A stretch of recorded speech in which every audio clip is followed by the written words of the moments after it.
Et ce qui est intéressant dans ce qu'Alexis dit, c'est que c'est une stratégie même au cœur du RPH.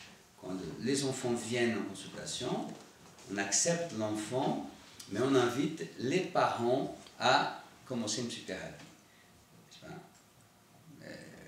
Les deux, l'un si l'autre n'est pas d'accord, etc. Et même ça avec les autistes.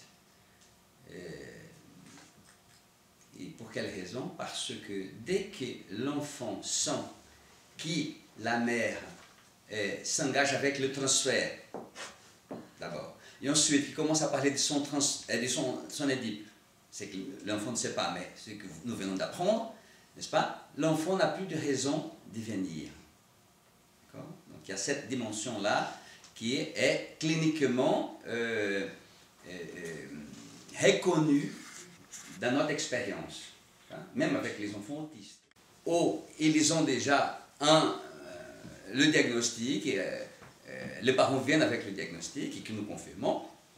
Quand nous proposons aux parents, n'est-ce pas, de commencer une psychothérapie, normalement, et si ils n'acceptent pas. Et donc le glissement que j'ai évoqué tout à l'heure, n'est-ce pas, des non-responsabilités de son désir vis-à-vis de soi-même et vis-à-vis de l'autre auquel j'ai la charge, puisqu'il est mineur, s'installe de plus en plus parce que, j'avais demandé à Jean-Baptiste de me toucher un mot, il ne m'a pas encore envoyé les références biographiques.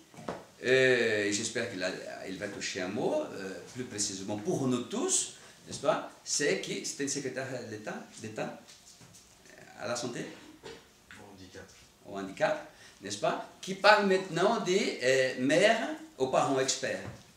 Parents ou mères? Parents experts, n'est-ce pas? Et ça ne rend pas service du tout, ni à l'enfant, n'est-ce pas? Et surtout pas aux parents.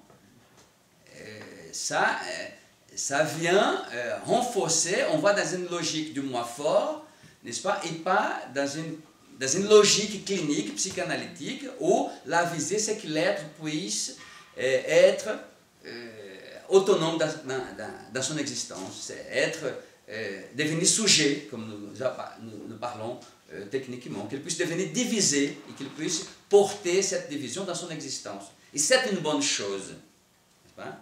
Qui vous parle, c'est un psychanalysant qui, à un moment donné, n'était pas en psychanalyse et c'était un peu compliqué dans son existence, donc dans la mienne, n'est-ce pas? Et qui, après la psychanalyse, pour cette raison que je témoigne, n'est-ce pas?